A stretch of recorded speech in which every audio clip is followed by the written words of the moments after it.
WHO에 넘치는 중국 사람. 알고 보니 돈 때문.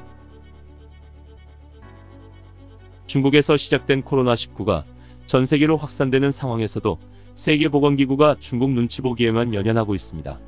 WHO 코로나19 조사단 단장을 맡고 있는 브루스 에이러드 박사는 세계가 중국에 빚을 졌다며 발원지를 칭찬하는 상식적이지 않은 발언을 했습니다. 또한 그는 유럽에서 코로나19 확진자가 급증하자 중국으로부터 배워야 한다. 중국은 코로나19로부터 사람을 어떻게 살리는지 방법을 안다 등의 발언으로 국제사회의 공분을 샀습니다. 이러한 WHO의 대놓고 중국 편들기는 코로나19 초기부터 계속되어 왔습니다. 게브레예수스 WHO 사무총장은 지난 1월 22일 중국의 우한 폐쇄 조치에 대해서 중국이 취한 조치들은 매우 강력하다며 칭찬했습니다. 같은 달 28일에는 중국을 신뢰한다며 해외 각국 정부의 자국민 송환 조치를 자제해달라고 중국을 감쌌습니다. 이렇게 WHO는 중국에 대한 후한 평가와 함께 코로나19 해결에 미온적인 태도를 고수해왔습니다. 중국이 코로나19에 대해서 WHO에 보고한 것은 작년 12월이었으나 WHO에서 현지 조사팀을 파견하여 조사를 시작한 것은 올해 2월 17일이었습니다. 심지어 초기 조사 지역에는 우한이 포함되어 있지 않아 겉핥기식 조사가 아니냐며 논란이 되기도 했습니다. 또한 WHO는 국제공중보건 비상사태 발표를 계속 미뤄오다가 1월 30일이 되어서야 비상사태를 선포했습니다. 이러한 WHO의 방관적인 태도는 2009년 신종플루 때와 비교했을 때 그 차이가 더욱 분명하게 드러납니다. 신종플루 당시 WHO는 140여 명의 사망자가 발생한 시점에 전염병의 최고 단계인 세계 대유행 팬데믹을 선언했습니다.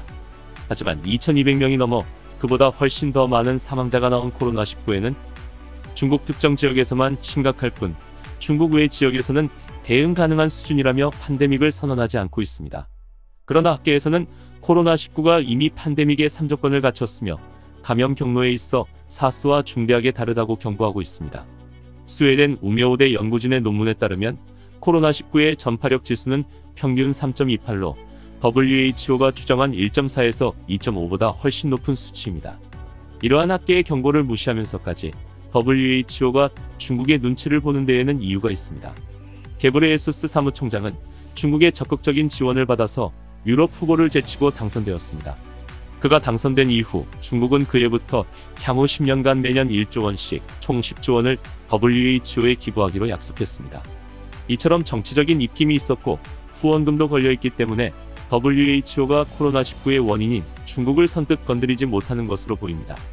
미국 워싱턴 포스트는 중국이 코로나19 관련 통계를 WHO에 제대로 제공하지 않고 있다며 그럼에도 WHO는 중국을 칭찬만 했고 결국 이런 WHO의 태도가 신뢰성 위기를 자초했다고 분석했습니다. 급기야 미국 청원 사이트에는 WHO 사무총장의 퇴진을 요구하는 청원이 올라와 현재 40만 명 이상이 서명한 상태입니다.